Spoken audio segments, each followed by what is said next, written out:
Here we are out in Williamsville with the interior roof leak on the, I guess you could call it a roundhouse. Most of these squares are between triangles, between 8 by 8 and 10 by 10. Okay, some are bigger than the others. What we do have to do is create a count on how many sustained water damaged and come up with a square footage. Now, couple of things that's going to be an issue here is, unlike an average house, we really don't have a place where we can tarp off or plastic off to prevent dust from going throughout the rest of the house. So that's going to create an obstacle, a big obstacle, because naturally we can lay plastic over everything, but the dust is still going to go everywhere.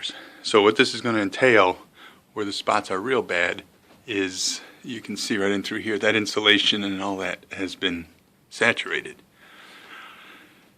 Just from glancing at it, it's probably close to 50% of the triangles, maybe even 60%, and then a lot of tying in where we don't have to necessarily take apart, like right where the wall meets right up there.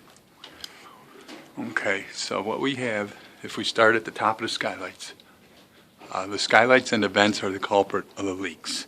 You can see that skylight right over there. Everything's just coming right down and just shifting right down. This skylight, there's a vent. Actually, there's a vent right there. To the one video I show, the vent is damaged. I don't know if it's wind damaged or what. Tree branch, I'm not sure, but it's knocked right off. That's causing all the leaking in here. So we got a skylight that's a problem here, a vent there, and then we've got another skylight in the other area.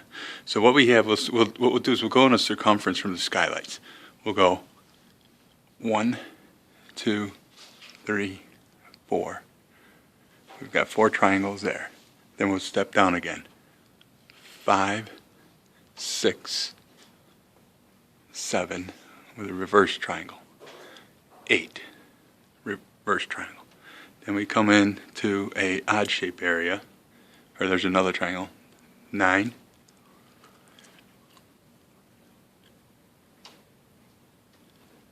10, 11, 12, 13, 14, 15, 16, 17. So we got 17 triangles. Now I got to try to get up the stairs here over to the other half of the house. Here we've got to that light. You can see the water staying in through there. 18, 19, 20, 21, where that yellow tag is. So we'll keep our distance here. So we got 21 triangles so far. They have to be disassembled, insulation removed, insulation reinstalled, and the drywall put back on. And of course, this is a popcorn blown ceiling, so that creates another obstacle. I believe we're at 20. I'm going to have to review this video to recount. We've got, I believe that was 20. Then we've got, that's still part of 20, which this is a bigger one. 21,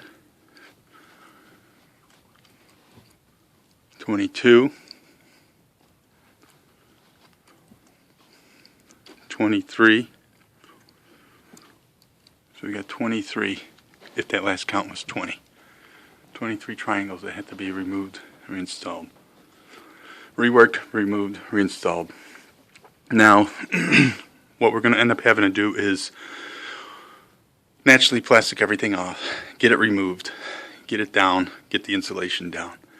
And then what we're going to have an issue with is tying the old into the new, where we don't have, like, this triangle here is damaged and there's water that's coming through here. So this whole triangle comes apart and it ties into those.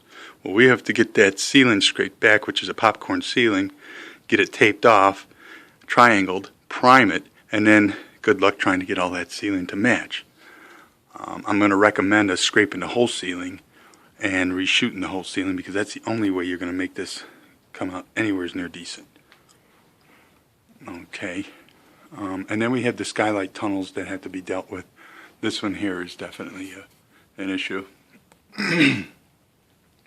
Now, we don't know once we get this out, and I'm going to take a look at some of the drawings, if this building is set up with a specific venting system for exit air and entrance air. And once I get a feel for the drawings, I'll know there. But we're doing a temporary patch on what we have on the main roof to stop this leaking from coming in, and taking care of those roof vents that are damaged, which is a real primary cause of it, of what we're seeing here, and try to get this customer back into living comfortably. But it needs to be done before the mold really starts to set in and grow.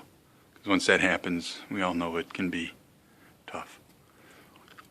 Okay? So we'll keep you posted as the job goes on. Thank you for shopping the Gutter People.